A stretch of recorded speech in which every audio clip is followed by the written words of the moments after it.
अस्सलाम वालेकुम YouTube family, welcome back to my channel novel lover. तो आज की इस वीडियो में हम न्यू नावल स्टार्ट करने वाले हैं। लास्ट वाला जो नावल था वो हम वहीं पे ही उसको छोड़ने वाले हैं, क्योंकि वो जो नावल था वो पहले ही ऑलरेडी किसी चैनल पे पोस्टेड है। तो ये जो नावल है ये बिल्कुल न्यू है, दहशत यारम तेरा। तो चलिए वीडियो को स्टार्ट करते हैं। वीडियो को स्टार्ट करने से पहले चैनल को सब्सक्राइब कर दें और वीडियो को लाइक कर दें। पापा, इतने सारे गार्ड्स रख दिए आपने, ऐसा लगता है मैं कॉलेज नहीं महाज पर जा रही हूँ। वो गेट से बाहर सिक्योरिटी गार्ड की फ़ौज देखकर वापस आई और अपने पापा के गले में बाहें डाले बोली, कम ऑन गुड़िया, ये सिक्योरिटी तुम्हारे लिए है। मेरी जॉब ऐसी है कि हर पल खटक सा लगा रहता है। मेरी एक ही तो बच्ची है और मेरे दुश्मन बढ़ गए हैं। ये तुम्हारी सिक्योरिटी के लिए बहुत ज़रूरी है। जस्टिस ज़हीर ने अपनी बेटी के कंधे पर हाथ रखते हुए आराम से कहा, और ख़बरदार, जो तुमने कोई एडवेंचर सोचा भी तो तुम चीफ जस्टिस ज़हीर उल हसन की बेटी हो। तुम्हारी तरफ कोई आंख उठाकर भी देखे तो मैं इसे फांसी पर चढ़ा दूंगा। पापा, आप मेरी इतनी फ़िक्र ना किया करें। मैं 20 साल की हो गई हूँ, आपकी बेटी हूँ और दुश्मन का मुकाबला भी कर सकती हूँ। लगती तो तुम 10 साल की बच्ची की तरह हो, छुई मुई सी। मिसिस ज़हीर ने इसे टोका। वो तो आप खाने को कुछ नहीं देती, इसलिए। गाजिया ने आंख विंक करके माँ को चढ़ाया। देख रहे हैं ना आप ज़हीर साहब, ये माँ को क्या समझती है। मिसिस ज़हीर ने बुरा मनाते हुए शोहर से शिकायत की। मुझे कॉलेज से देर हो रही है, गाजिया ने मौजू बदला। आप तो अफसर बंदे हैं पापा, आपको कौन पूछेगा। मगर मेरा फर्स्ट लेक्चर जिस बंदे के पास होता है वो खान है, खान। लिहाज भी नहीं करता कि लड़की है या लड़का, बाहर खड़ा कर देता है और आपके गार्ड्स इस वक्त बाहर खड़े होते हैं। गाजिया ने अपने मैथ्स के टीचर की नकल उतारी। वैसे पापा, आप इसे अंदर क्यों नहीं करवा देते। मुझे तो लगता है ये एग्ज़ाम के साथ चीटिंग में मलूस है। बुरी बात बेटा, ऐसा नहीं कहते, गाजिया की माँ ने टोका। सॉरी मामा, जस्ट किडिंग, गाजिया ने कानों को हाथ लगाया। ओके मामा, ओके पापा, अल्लाह हाफिज़, कहती हुई वो बाहर निकल गई। पापा, आज मैं सिक्योरिटी नहीं लेकर जाना चाहती हूँ। फ्रेंड्स बहुत मजाक करती हैं। गाजिया ने एक बार फिर जस्टिस ज़हीर से रिक्वेस्ट की, मगर बेसूद। इसमें राय जस्टिस ज़हीर ने वॉर्न करते हुए खामोश करवा दिया। सब अपने अपने कार्ड्स दिखाओ जी साहब, ये लें। वो सबके आईडी कार्ड चेक करता और इनको वोट देता हुआ अंदर बढ़ा। मैं गाजिया ज़हीरुल हसन तन तनहा अन 6-6 फीट लंबे तिरंगे गार्ड्स के साथ रोज़ कैसे इजी फील कर सकती हूँ। गाजिया गाड़ी में बैठते ही सोचने लगी, ऐसे तो कोई मेरे ख्वाबों का शहज़ादा भी डर जाएगा। कैसे समझो मैं पापा को कि आज ये कलमों ही रानियाँ नहीं आई। इसने पीछे मुड़कर देखा। 3 बावरी पुलिस हलकार पीछे मौजूद थे और 3 आगे। दरमियान में वो काले मोटे मोटे शीशों में बैठी अपनी किस्मत को कोस रही थी। ड्राइवर ने गाड़ी साइड पर रोकी। मैडम, सर ने कहा है कि आप सर बाहर निकाल कर नहीं बैठ सकती। गाजिया ने थोड़ा सा शीशा नीचे किया और सर बाहर निकाल कर देखने लगी। तुम गाड़ी चलाओ, मेरे पर हुक्म नहीं। गाजिया को गुस्सा आया। देखिए, ये सर के ऑर्डर्स हैं, मुझे इन्हें इन्फॉर्म करना होगा। वो जो बाहर सर निकाल कर च्युइंगम को किसी बेल की जगाली की तरह चबाते हुए बाहर के नज़ारे देख रही थी, नए हुक्म पर सर अंदर करके बैठ गई। अब सारे आलम, आपको अपने असूल तोड़ने होंगे। 2 दिन हैं हमारे पास। खुरमज़की केस का फाइनल फैसला है। शान ने अब सारे आलम के सारे आखिरी बार हल रखा और इन्हें एक बार फिर वार्न किया। फैसला अगर हमारे हक में ना हो तो हमारी रीढ़ की हड्डी टूट जाएगी। खुरम को कुछ नहीं होगा। ये जस्टिस ज़हीर इसे फांसी के फंदे तक पहुंचाने नहीं दूंगा। नहीं, मैं ये हरगिज़ नहीं होने दूंगा। अब सारे आलम कुछ सोचकर बोला। ठीक है, फैसला डन हो गया। अब सार ने एक रजामंद का ऑर्डर दिया। फिर कल हर सूरत काम होना चाहिए। कोई कोताही हुई तो जस्टिस होशियार हो जाएगा, इसलिए होशियारी से काम करना। ऐसा काम कि जिसमें तुम लोगों की हार नहीं जीत हो। इब्सारे आलम ने शान से कहा और ख़ुद न्यूज़ पढ़ने लगा। ओके बॉस, आप फिक्र ना करें, शान ने अदब से सर झुकाया। ये हमारे बच्चों के फ्यूचर का सवाल है आखिर, शान ने कहा। मीटिंग बर्खास्त करवाए करो, लग जाए अपने अपने मिशन पर। अब सारे आलम ने मीटिंग में सबको बुलाकर काम समझाया। आज का फर्स्ट पीरियड तो खाली है, गाजिया ने कहा। क्यों ना राउंड लगाकर आएं यूनिका, गाजिया ने कहा। चलो लाइब्रेरी चलते हैं, हीरे ने कहा। चलो छोड़ो लाइब्रेरी, मेरा अभी कोई इरादा नहीं है ज़रा भी। आज़ाद घूमना फिरना चाहती हूँ, एक यही तो जगह है जहाँ मैं सिक्योरिटी के बगैर घूम सकती हूँ। मगर गाजिया का अलग ही प्लान था। गाजिया, तुम्हारे पापा कुछ सोच समझ कर ही रखा होगा ना अब इन सिक्योरिटी को, हीरे ने इसे समझाया। बस फिर मुझे नहीं पसंद तो नहीं पसंद, गाजिया ने हाथ खड़ा कर कर कहा। मुझे अजीब वहशत होने लगती है इन सब चीज़ों से। ऐसा लगता है मैं किसी आम इंसान की बच्ची नहीं हूँ, किसी विलन की बेटी हूँ।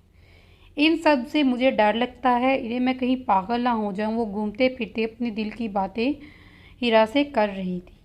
अच्छा, ज़्यादा सर पर सवार मत करो वरना खुश नहीं रह पाओगी, हीरा ने भी इसे इस मौजू को बतला। आप दोनों में से गाजिया ज़हीरुल हसन कौन है? वो जो लॉन में बैठी कुछ गप्पियों में मसरूफ़ थी। गनमैन इन्हें बुलाने आया। आपसे कोई मिलने आया है और ये दिया है आपके लिए। गाजिया ने अपना नाम बताया तो सिक्योरिटी गार्ड ने इसे एक लिफाफा दिया। ये क्या है? गाजिया ने उलट पलट कर देखा।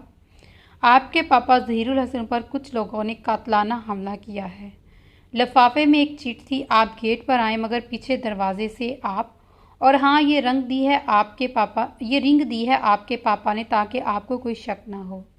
क्या ये रिंग आपके पापा की ही है ना? इसे देखकर कहा कि वो किसी अजनबी के साथ तो नहीं आ सकती, मगर ये रिंग देखकर ज़रूर आएगी। ये तो पापा की ही है। वो इसे हाथ में लेती भागते हुए गेट पर पहुंची थी। वहाँ एक ब्लैक करोला खड़ी थी।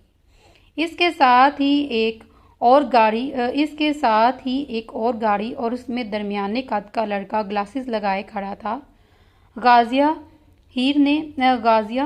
हीरा ने इसे पुकारा। अंकल ठीक तो हैं ना? मेरे पापा ठीक हैं जी, वो ख़तरे से बाहर हैं।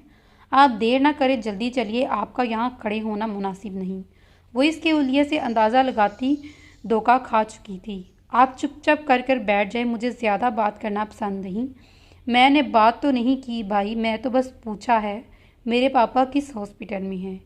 ये लो टिशू, आंखों के साथ नाक भी साफ कर लो, छोटे बच्चों की तरह नोशी बह रही है तुम्हारी। क्या? इसने जल्दी से टिशू पकड़कर नाक साफ की जैसे वाकई इसकी नोस बह रही हो।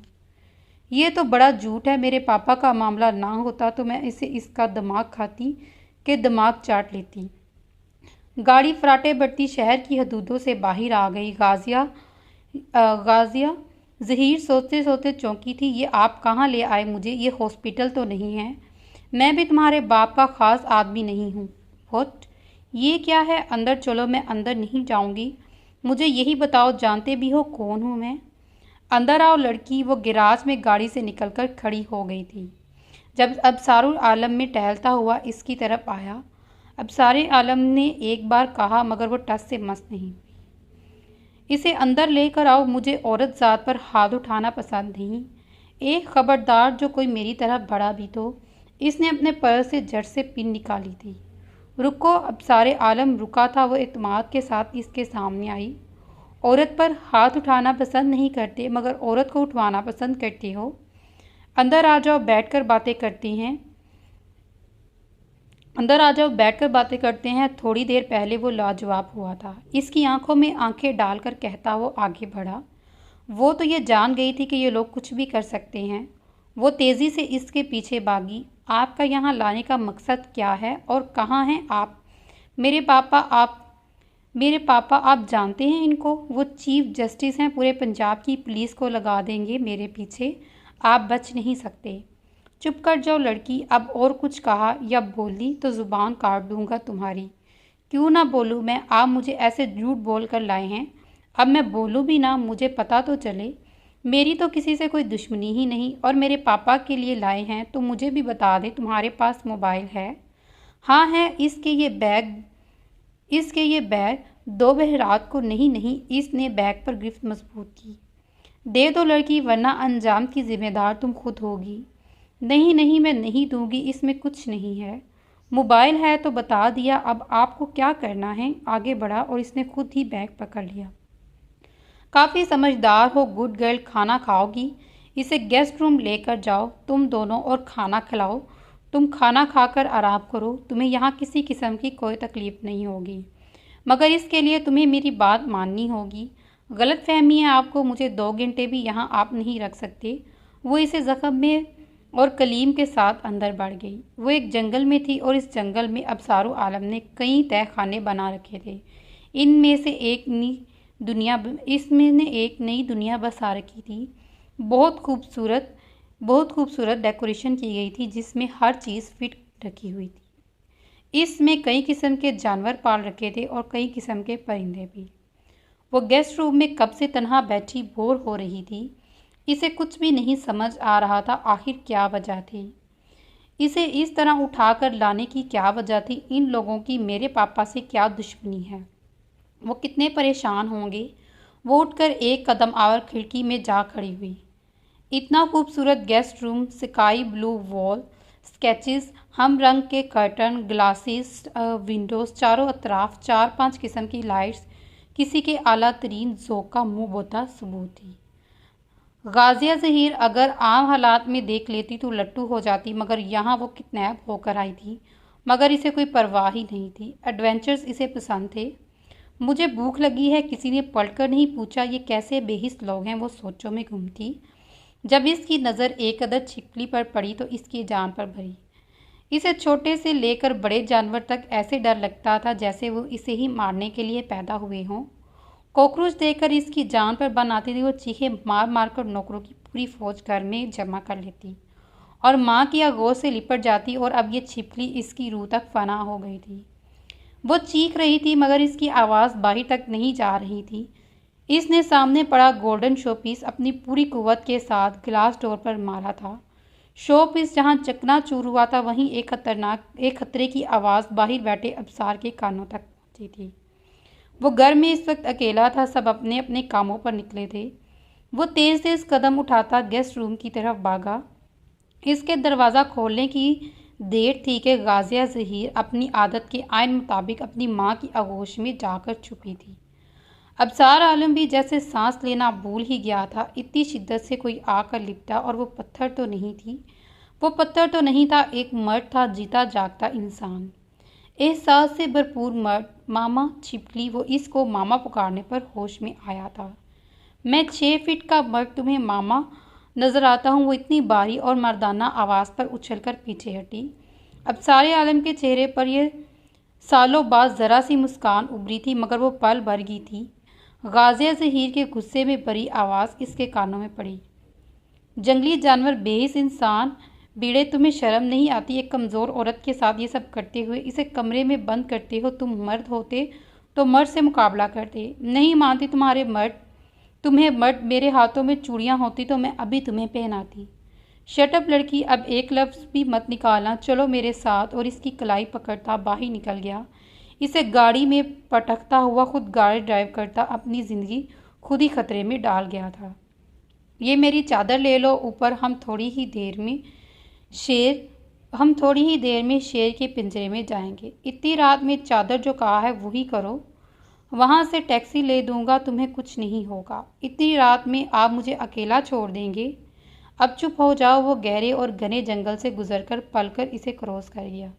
जब इसे कॉल आई, भाऊ कहाँ हैं आप?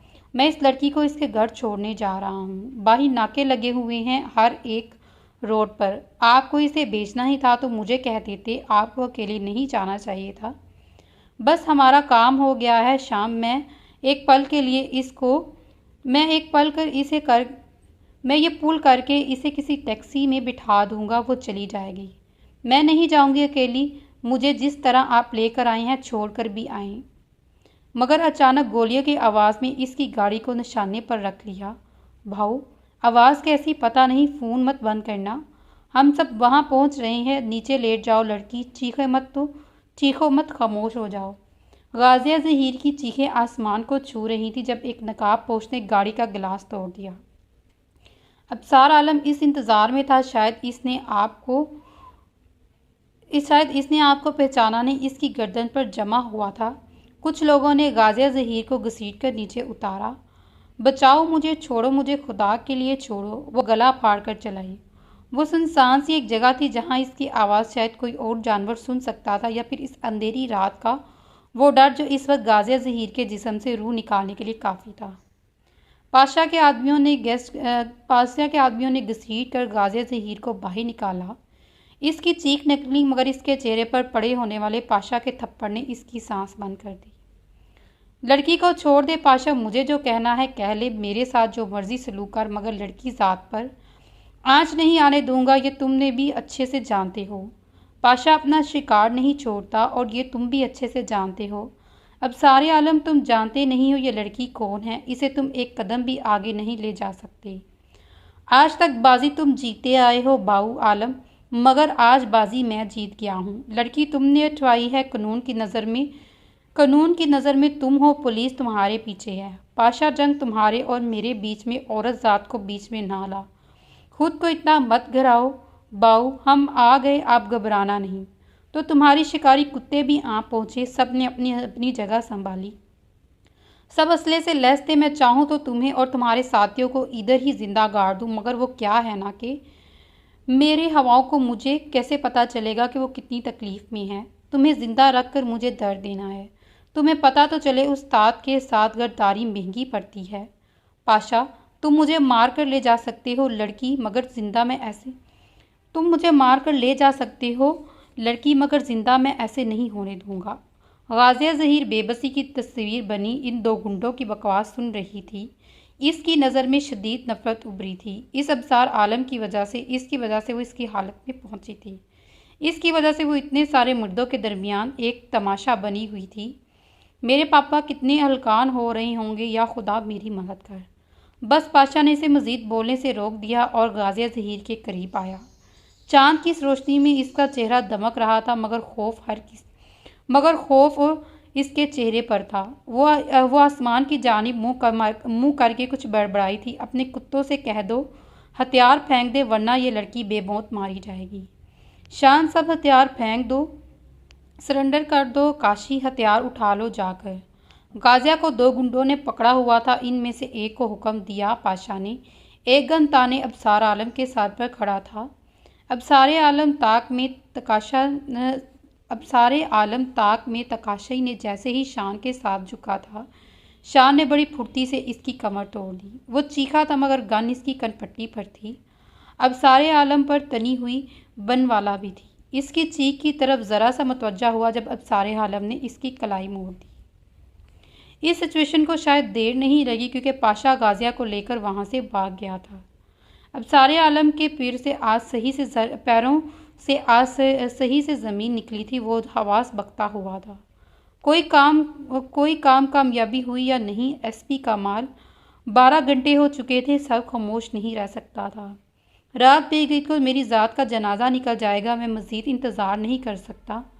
आप रिलैक्स रहें सर, हमें एक जगह से इत्तला मिली है, हर शहर में नाकाबंदी बहुत सख्त है। तुम कुछ नहीं कर सकते, तुम सुबह से मुझे तसल्ली दे रहे हो, अब जो करूँगा मैं खुद करूँगा।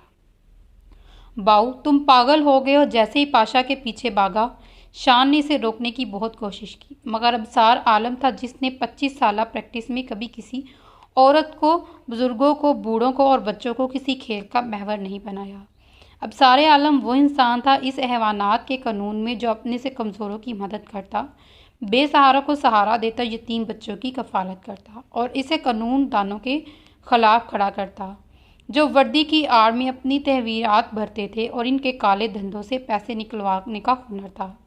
यही वजह थी कि कानून नाफिज करने वाले इसके खिलाफ थे। तुम कानून से नहीं बच सकते अबसारे आलम। पूरी कंट्री की पुलिस मेरे एक इशारे पर तेरे पीछे इस शहर का चप्पा चप्पा छान मार देगी।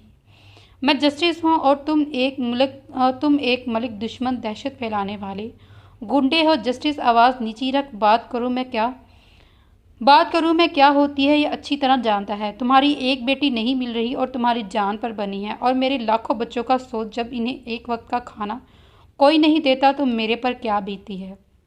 तुम्हारे मुल्क के नाम नहाज सियासी कुत्ते जिन्हें तुम मगरूर शख्सियत कहकर सलूट करते हो ना, इस मुल्क को खाने वाले गुंडे हैं। सो अगर तुमने मेरे किसी भी बच्चे की तरफ आंख उठाकर भी देखा तो कसम खाता हूँ अपनी माँ की, तुम्हारी बेटी को जिंदा गाड़ दूंगा। और ऊंची आवाज़ में बात की तो मैं और करूँगा जो तुम सोच भी नहीं सकते। जाओ लगाओ पुलिस को मेरे पीछे और बिगाड़ लो जो मेरा बिगाड़ना है। मैं नेक काम करने के लिए लड़ता हूँ। अगर मेरे अल्लाह को पसंद आया तो तुम जैसे जवारी मेरा कुछ नहीं बिगाड़ सकते। शट अप, अब सारे आलम तुम देख लो मैं तुमने किस शेर की खिचाड़ में हाथ डाला है तुम्हें पता चल जाएगा। वो जानबूझकर बात को तोल दे रहा था। चीफ जस्टिस जहीरुल हसन को इस चैम्बर लगाकर पकड़वाना था, मगर वो अब सारे आलम इसकी गली में खड़ा होकर इसके नेटवर्क से बात कर रहा था। वो अपने इलाके में मौजूद निफरी को ये वाला नावल मैंने यहीं पे ख़त्म किया था, क्योंकि जो मैंने पीडीएफ डाउनलोड किया था उस पे वर्डिंग ठीक नहीं थी, इसलिए नावल में काफ़ी मिस्टेक थी। तो नेक्स्ट पार्ट में हम अगेन से किसी और वेबसाइट से नावल को डाउनलोड करेंगे और इसी को कंटिन्यू करेंगे। तब तक के लिए अल्लाह हाफिज़।